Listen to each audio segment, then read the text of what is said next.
The Assembly will hear an address by His Excellency Jimmy Morales, President of the Republic of Guatemala. I request protocol to escort His Excellency.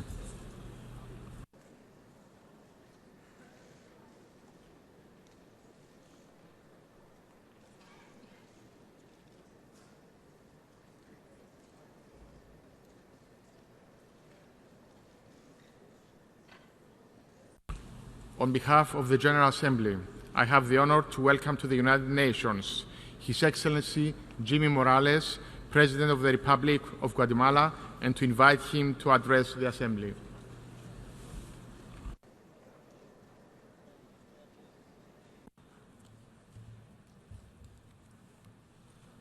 Señora Presidenta del 73. President of the 73rd session of the United Nations General Assembly, Heads of State and Government, Foreign Affairs Ministers, delegates, friends. In participating in the opening session, I am delighted to congratulate Ms. Maria Fernanda Espinosa Garces for her election to lead this World Forum, as she is the first Latin American woman and fourth woman in history to hold this post.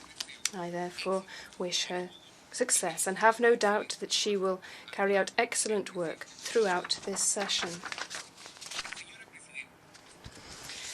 President, on behalf of the people and government of Guatemala, I should like to thank the international community and the various humanitarian assistance organizations for their solidarity and support. On the occasion of the tragedy which occurred on the 3rd of June in my country, after the eruption of the Fuego volcano, which caused irreparable human losses, hundreds of injured, material damage, and over 1,700,000 people affected. President, we now have an opportunity to reflect on the role played by the United Nations organization in the world order, in full respect for sovereignty of those countries which make up the organization. And more than ever, I fully believe that our task is not beyond our strength. Behind me is a symbol which, at this time where we find so many barriers and differences, we can associate with peace and cooperation, a point of meeting for dialogue, tolerance and respect. At the same time, I am representing Guatemala, a country of strong tradition, a people which believes in God, which loves and respects family as the basis of society, and life from its very outset, as well as freedom, and building a society at peace. One example of this, and a way of seeking peace on a permanent basis, is the strong will of Guatemala to finally and peacefully resolve the territorial dispute of an insular and maritime nature that we have had with Belize for over a century and a half now. I am pleased to share with this Assembly that on the 15th of April 2018, in Guatemala, a popular vote was held to bring this case to the International Criminal Court, the International Court of Justice. This, in our country, this vote received around yes. 96% of voters said yes in the most highly participated in vote in the history of our country. And we believe that the resolution of this dispute will bring about economic, social and political benefits to both countries. Therefore, we very much welcome also the decision of the government of Belize to set a date for holding their vote on the 10th of April 2019, and we eagerly await the results of that.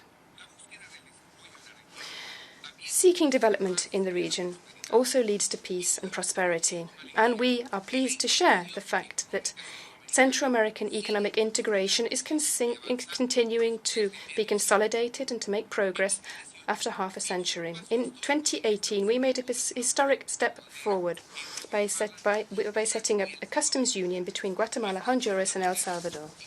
This customs union means for Central America that 80% of bilateral trade will enjoy free movement of goods, thanks to customs harmonization. and tariff harmonization. The movement of goods has reduced between 21 and 25% now for costs. So costs have been reduced. This promotes exports and generates an increase of the GDP in our countries, thus improving tax collection and competitiveness by our companies. According to World Bank data, the border crossing time has reduced from between 6 and 55 hours down to 15 minutes. This customs union has made the 3 Central American countries into one market of 32 million people.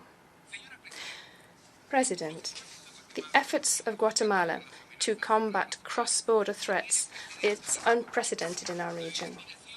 Our determination and commitment by the Guatemalan security forces have meant that in the last 2 years, with cooperation from the United States of America's agencies, we have eradicated more than 471 million poppy plants, with a value of $1.4 billion. We have seized 34,000 kilos of cocaine and increased the seizings of heroin by 400% compared to previous years. This means that in 2 years we have seized more drugs than in the last 8 years together,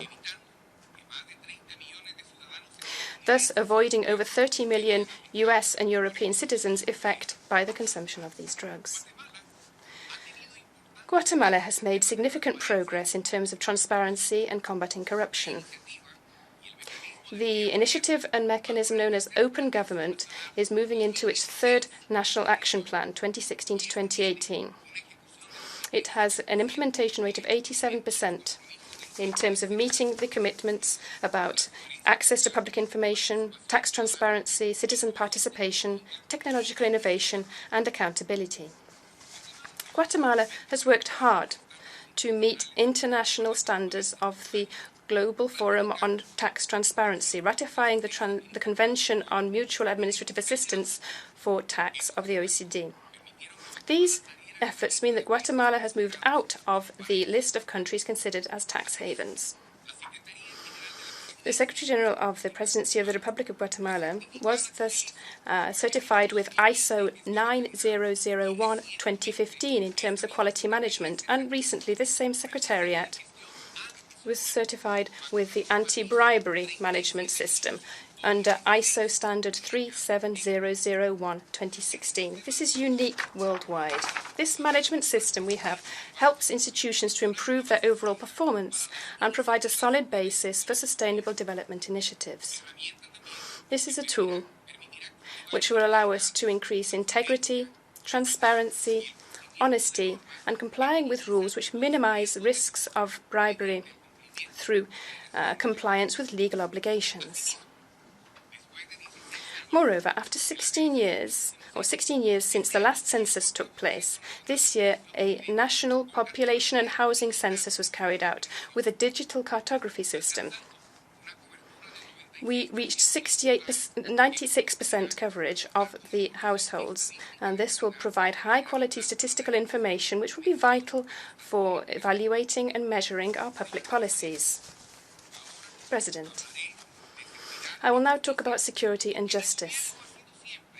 My government always has and always will be in compliance with the rule of law. With our heads held high, we can say that this governmental administration has not been held up for corruption at all. I have led a combat, indeed, against corruption through governmental transparency and accountability. A proof of this is that we have made important steps forward with the OECD in improving good practices for governmental transparency. Given the above, we deem it necessary to respect the sovereignty of all countries and guarantee the full freedom, recognition of beliefs, values and principles of each state, rather than imposing a global bureaucratic agenda which dictates what should happen. After almost 4 decades of internal armed conflict, the Guatemalans signed a peace agreement. This was a lasting, strong peace, and then we moved on to the harder task of building and maintaining that peace. Building peace is not an easy task, the serious consequences of the armed conflict had weakened our institutionality. Guatemala has been the only country to sign a cooperation agreement with the Secretary General of the United Nations to establish an international commission against impunity in Guatemala, the so-called CICIG. This would have a 2-year limit. In the belief that this was a valuable initiative, the state of Guatemala prolonged it 5 times. Under 3 commissioners, the CICIG had its dark and light times, and as a sovereign state, we decided not to request the 6th extension of it. We believed that after over a decade, that had been enough time for it to comply with its mandate. At the same time, we asked the Secretary General of the United Nations to start a transfer of capacities to those institutions which were to oversee justice in Guatemala, as established under the mandate. The state of Guatemala should like to express its gratitude for the technical assistance provided to CICIG by strengthening our democratic institutions and also its contribution to a culture of transparency, combating impunity and combating corruption. We should also like to thank the international community for its financial contributions to sustain the CICIG throughout these years. It would be very timely if the Secretary General of the United Nations reported, with a view to transparency, on the details of the use of resources since this commission was established, with a view to being accountable to the international community about the use of accredited funds. In the circumstances, it is important to inform the international community about the reasons why we decided not to prolong the mandate of the CICIG in Guatemala. First of all, because it violated the political constitution of the Republic, as well as our laws and the very agreement underlying its creation. It manipulated justice, went against the presumption of innocence and due process. Secondly, because Commissioner Velasquez interfered in internal affairs of the country, politicizing justice and judicializing politics. These are abuses which have polarized the Guatemalan society and created an atmosphere of instability which has jeopardized national security. Over recent years, the CICIG began to be questioned increasingly at national and international level. And to our dismay, one of the most important cases at global level was a case linked to the persecution of a Russian family, the Bitkov family. The Helsinki Commission of the United States Senate called for an account from the CICIG, which refused to provide this on a number of occasions. This refusal to be accountable runs completely counter to the spirit of this Commission against impunity. I should now like to come to the point of our dismay as a country, which is that despite the fact that we, and I'm talking about the government of Guatemala, had some time ago expressed our concern about the abuses by the CICIG in Guatemala, there had to be a case which affected international interests for the international community to start looking closely at the injustices committed by this United Nations Commission. And I'm referring now to the indifference and passivity of the Secretary General of the United Nations. More than a year ago, I presented personally to him and officially the concerns of the government of Guatemala about the malpractices of the CICIG and its commissioner. I should like to make it clear that I will not defend corrupt people, and I will not advocate for anybody who has a judicial proceeding which goes against justice in Guatemala. But nobody can deny that many Guatemalan people and families, just like the Bitkov family, have also suffered illegal persecution or have had their human rights violated and their constitutional guarantees violated with full impunity by this institution. How is it possible to violate the presumption of innocence and due process by the CICIG in Guatemala? running counter to regulations under international instruments on human rights and the Guatemalan constitutional order. The Commission's actions always began with press conferences, which shed media light on various cases, jeopardizing the presumption of innocence and weakening it, because this media interest meant that pressure was exerted upon judges in their resolutions. The legal expert at the head of the Commission said that human beings become less innocent as the investigations proceed and the criminal proceedings. This is a violation which goes against the political constitution of our republic, which guarantees a human right to a presumption of innocence. Human beings are to be considered innocent when there is no firm sentence condemning them. Another abuse which we cannot ignore is the excessive use of force and abuse of power. This in the media was known as the Black Thursdays of CICIG, CICIG, as well as the above-mentioned press conferences. These include arrested and searches with excessive use of force, accompanied by dozens of police forces who are highly armed, including with high-caliber guns. One of the searches, which was a particular surprise in Guatemala, was the illegal search of the presidential house on the 2nd of November 2016. This is a deplorable abuse because, as well as breaking through the 3 circles of security around the presidential house, it put at risk the very institutionality of our country.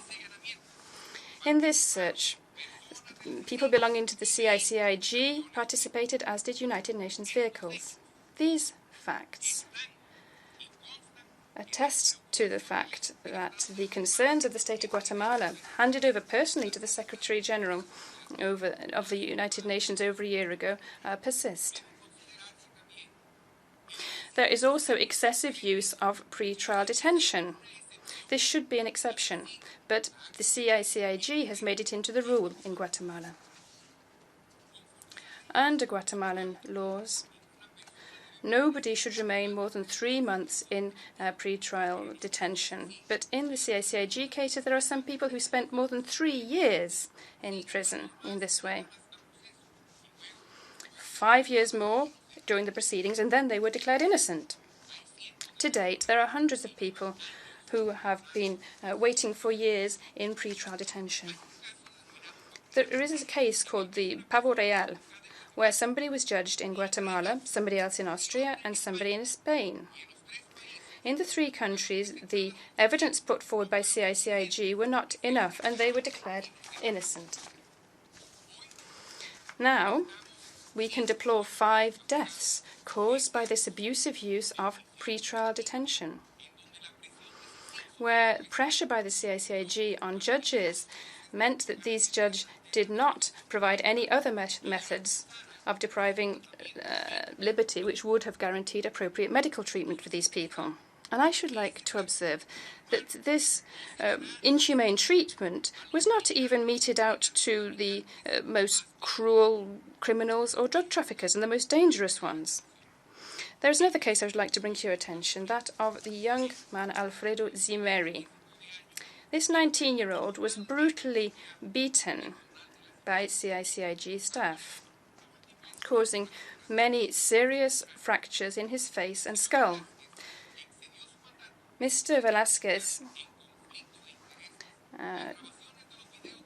asked for recordings of the security camera evidence, and only the public ministries can provide this kind of evidence. What is this?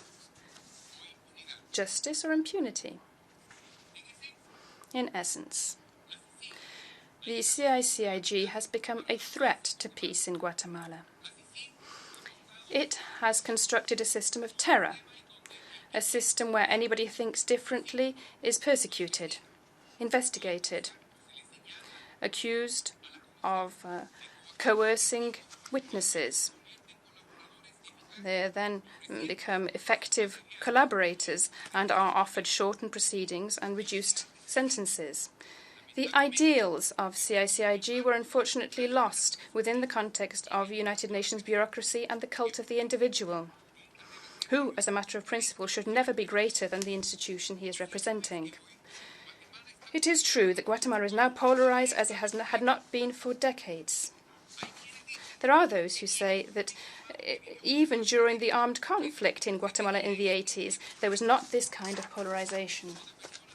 Groups of people with extremist thinking have taken on the flag of the combat against corruption, applauding the selective persecution which made very clear by ideologically skewed CICIG.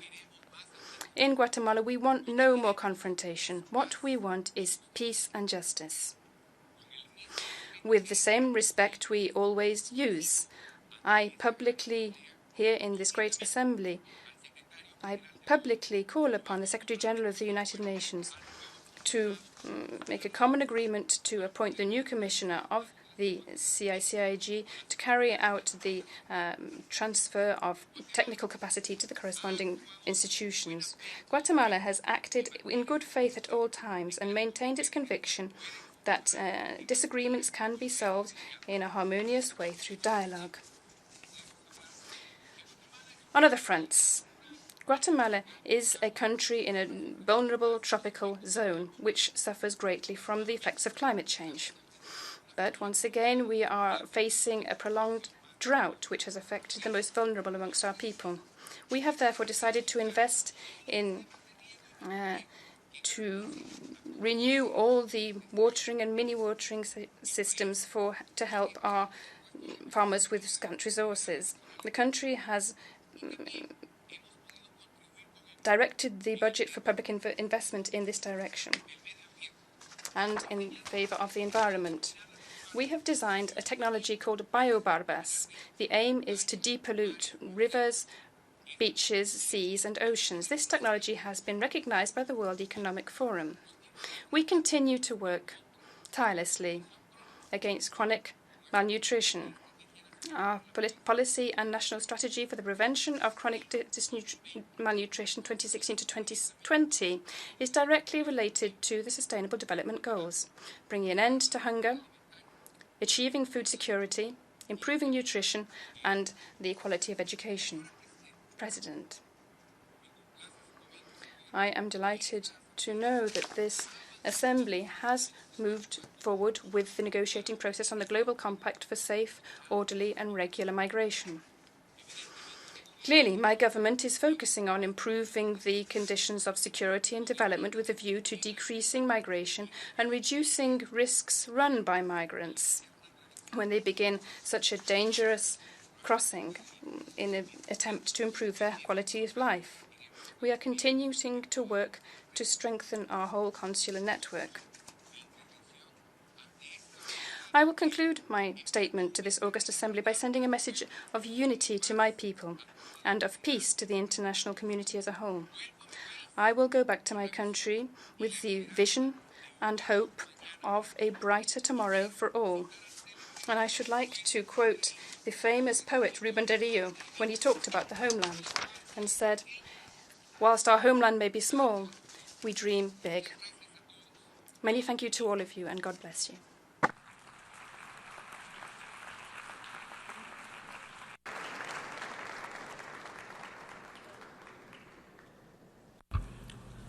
On behalf of the General Assembly, I wish to thank the President of the Republic of Guatemala for the statement just made.